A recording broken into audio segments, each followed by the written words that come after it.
हाय दोस्तों। जिसने 2010 में आईटी में, फार्मा में, एफएमसीजी में निवेश किया, उन्होंने दोस्तों मार्केट से काफी बड़ा वेल्थ बनाया।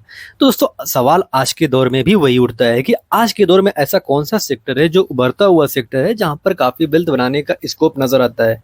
तो दोस्तों आज के दौर में भी ऐसे कुछ यूनिक इंटरेस्टिंग सेक्टर है जो उभरते हुए नजर आ रहे हैं, और ये दोस्तों फ्यूचर में काफी इंटरेस्टिंग बन सकते हैं, फ्यूचर इनका काफी ब्राइट हो सकता है।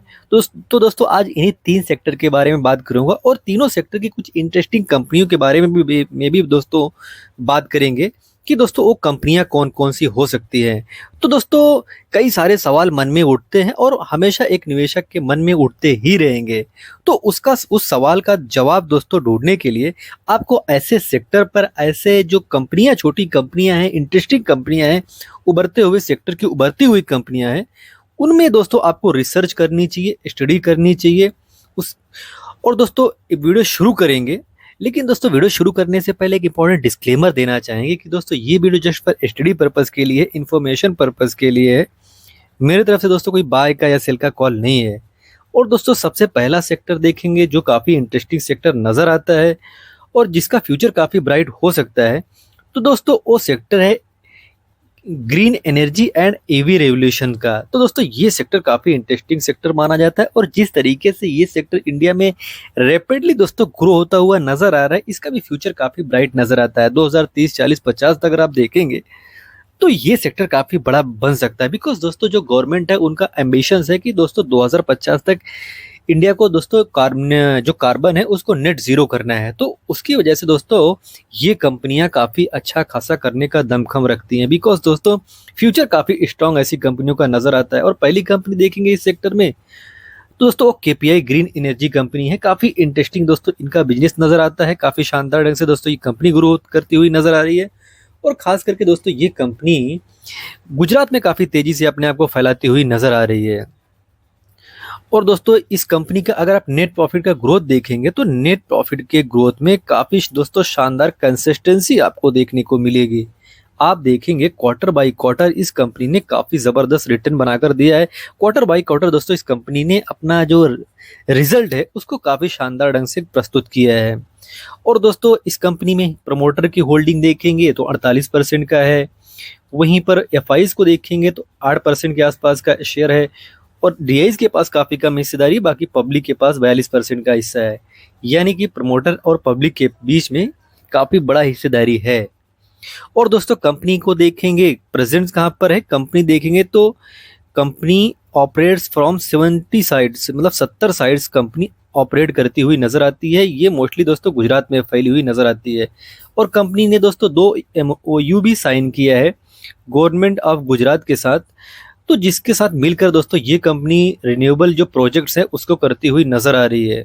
और कंपनी काफ़ी इंटरेस्टिंग ढंग से दोस्तों काम करती हुई नजर आ रही है, गुजरात में काम करती हुई नजर आ रही है, और गुजरात के बाहर भी दोस्तों कंपनी निकलती हुई नजर आ रही है। जिस तरीके से कंपनी काम कर रही है उससे दोस्तों इस कंपनी का फ्यूचर काफ़ी ब्राइट नजर आता है।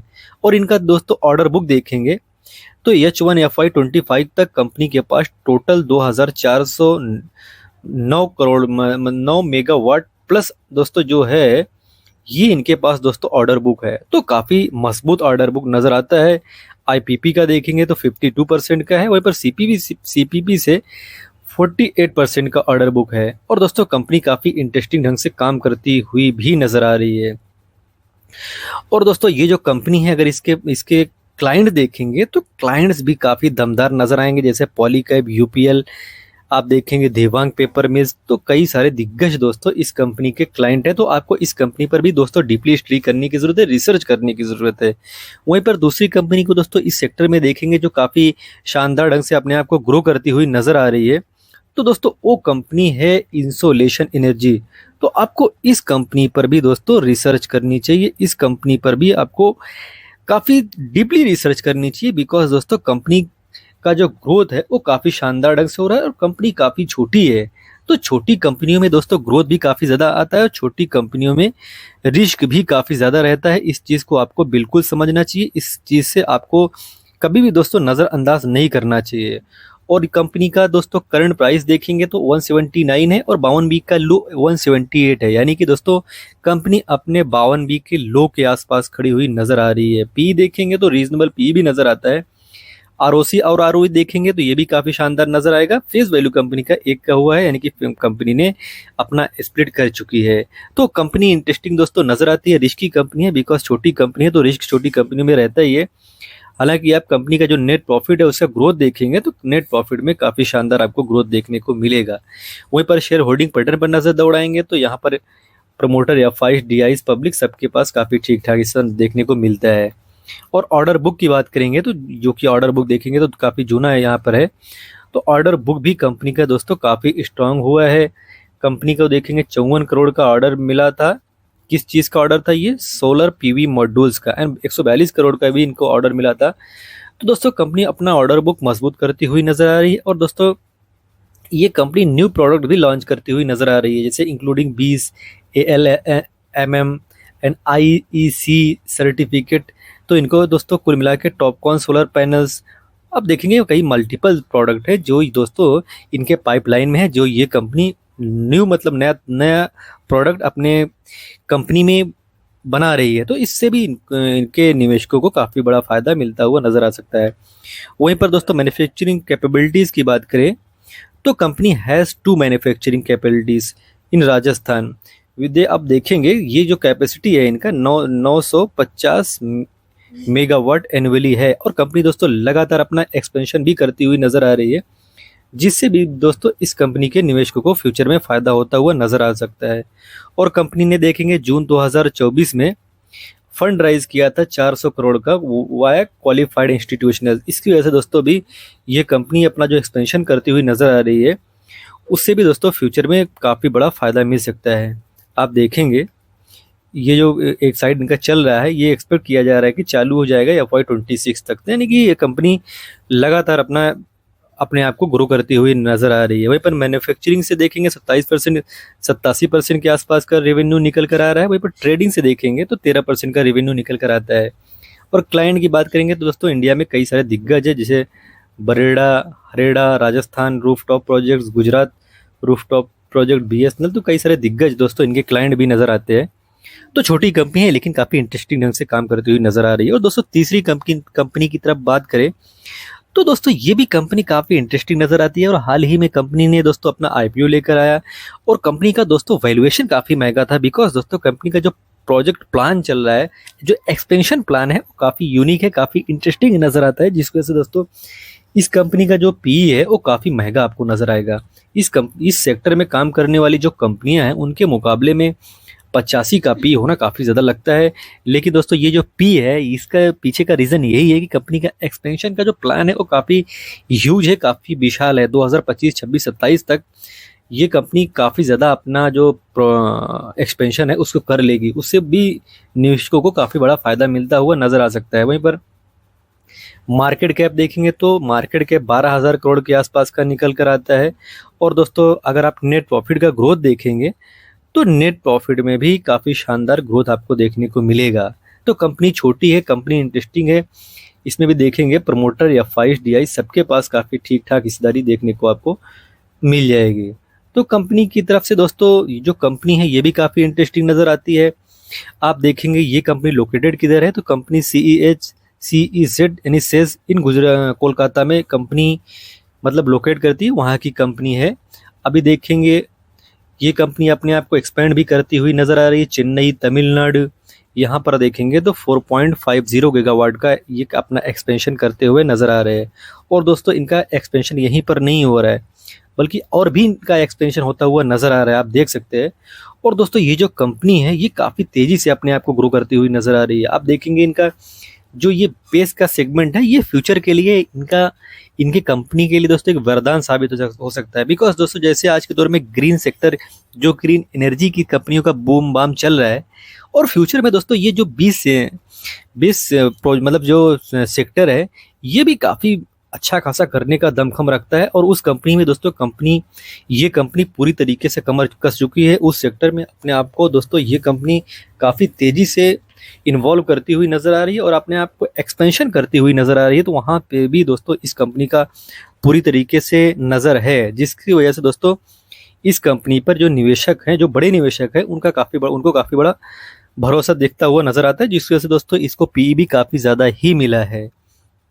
वहीं पर जियोग्राफिकल दोस्तों प्रेजेंस देखेंगे तो कंपनी गुजरात, राजस्थान देखेंगे, उत्तर प्रदेश, उत्तराखंड में फैली हुई नज़र आती है। और कंपनी दोस्तों, ये जो कंपनी है ये 39 कंट्री में फैली हुई है। लेकिन देखने वाली बात ये है कि 39 कंट्री में तो कंपनी फैली हुई है, लेकिन एक्सपोर्ट से इनका बिजनेस कितना आ रहा है, 1% का, यानी दोस्तों ना के बराबर ही है। और इनका मोस्टली बिजनेस इंडिया से ही आता है।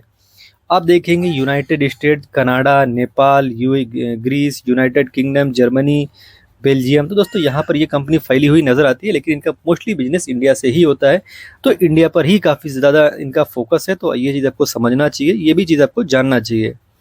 और क्लाइंटेल की बात करेंगे तो कंपनी के पास कई सारे दिग्गज दोस्तों इनके क्लाइंट भी नज़र आते हैं, और जिसकी वजह से दोस्तों कंपनी काफ़ी इंटरेस्टिंग बन जाती है।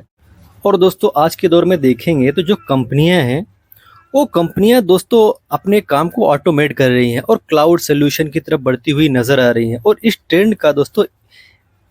ट्रेंड का फ़ायदा आने वाले समय में ऐसी कंपनियों को हो सकता है जो अभी से इस चीज़ को, इस सिग्नल को पहचानती हैं। और जो कंपनियां इस सिग्नल को पहचान कर इस सेक्टर में उतर चुकी है, उनको दोस्तों फ्यूचर में काफ़ी बड़ा फ़ायदा मिलता हुआ नज़र आ सकता है। और दोस्तों आप देखेंगे सबसे पहली कंपनी को, तो दोस्तों इस कंपनी का नाम लेटेंट व्यू है। और ये भी कंपनी दोस्तों काफ़ी इंटरेस्टिंग कंपनी नज़र आती है। और कंपनी जिस तरीके से दोस्तों एआई और बीएफएसआई पर फोकस करती हुई नज़र आ रही है, उससे दोस्तों फ्यूचर में कंपनी को काफ़ी बड़ा फ़ायदा मिलता हुआ नज़र आ सकता है। और कंपनी का मार्केट कैप काफ़ी छोटा है। आप देखेंगे कंपनी का मार्केट कैप तो 8,521 करोड़ का कंपनी का मार्केट कैप है, यानी कि काफ़ी छोटा मार्केट कैप है। और टॉप से काफ़ी हैवी करेक्शन भी दोस्तों कंपनी दिखाती हुई नज़र आई है। और नेट प्रॉफिट का ग्रोथ देखेंगे तो नेट प्रॉफिट में ग्रोथ आपको नजर आएगा, लेकिन ऐसा बहुत रैपिडली ग्रोथ देखने को नहीं मिल रहा है अभी फिलहाल। लेकिन कंपनी जिस तरीके से काम कर रही है, फ्यूचर दोस्तों इस कंपनी का भी काफ़ी ब्राइट ज़रूर नज़र आता है। वहीं पर दोस्तों कंपनी का अगर शेयर होल्डिंग पैटर्न पर नज़र दौड़ाएंगे तो unique interesting share holding pattern भी नज़र आता है। और दोस्तों कंपनी का बिजनेस देखेंगे तो कंपनी बिजनेस क्या क्या करती है, आप देखेंगे एनालिटिक्स कंसल्टिंग में बिजनेस है इनका, है business analytics, insights, advance productive analytics में इनका बिजनेस है, डेटा इंजीनियरिंग में इनका बिजनेस है, और डिजिटल सोल्यूशन में भी इनका बिजनेस है। तो कुल मिलाकर दोस्तों कंपनी काफ़ी शानदार ढंग से काम करती हुई नज़र आ रही है। तो आपको इस कंपनी पर भी डीपली स्टडी करने की ज़रूरत है। वहीं पर इनका बिजनेस कहाँ से हो रहा है, रेवेन्यू कहाँ से है, तो आप देखेंगे टेक्नोलॉजी से सबसे ज़्यादा इनका रेवेन्यू निकल कर आता है। 71% का रेवेन्यू दोस्तों ये कंपनी टेक्नोलॉजी से निकल कर लाती है। वहीं पर इंडस्ट्रियल से 12% का रेवेन्यू आता है। सीपीजी से देखेंगे तो 9% का रेवेन्यू आता है। वहीं पर फाइनेंशियल सर्विसेज से देखेंगे तो 8% का रेवेन्यू आता है। यहाँ पर देखो तो ये भी देखना काफ़ी इंपॉर्टेंट बन जाता है कि सबसे ज़्यादा इनका रेवेन्यू कहाँ से आ रहा है। तो सबसे ज़्यादा जो कंपनी ये रेवेन्यू निकालती हुई नज़र आ रही है, वो दोस्तों यूएसए से है। तो सबसे ज़्यादा वहाँ से निकालती हुई नज़र आ रही है, और वहाँ पर आज के दौर में इंडिया से काफ़ी बड़ा प्रॉब्लम चलता हुआ नज़र आ रहा है।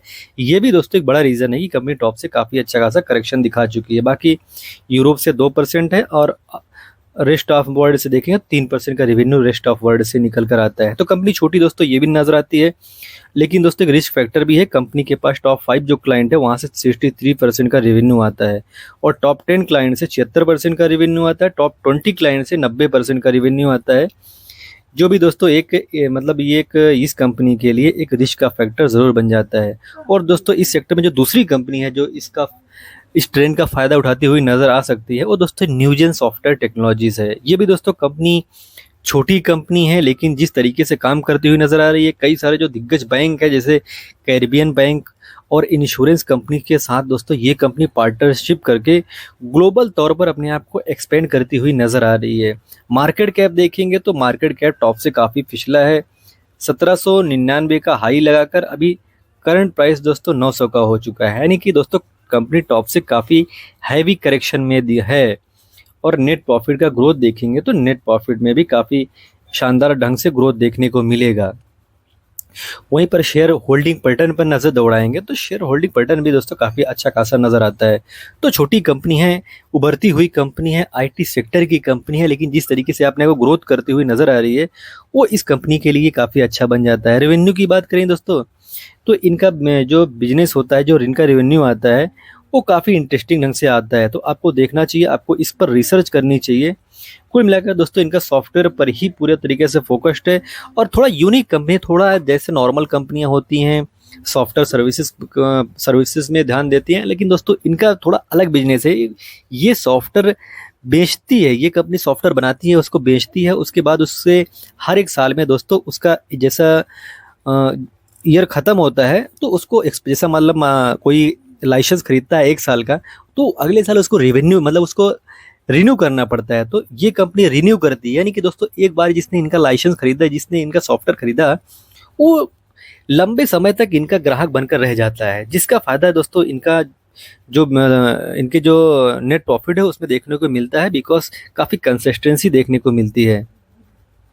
और दोस्तों कंपनी मतलब 73 कंट्रीज़ में फैली हुई नज़र आती है। आप like Canada, USA, UAE, Saudi Arabia, UK, Philippines, Indonesia, तो कई सारे जो दोस्तों कंट्रीज़ है वहाँ पर ये कंपनी अपना बिजनेस करती हुई नज़र आ रही है।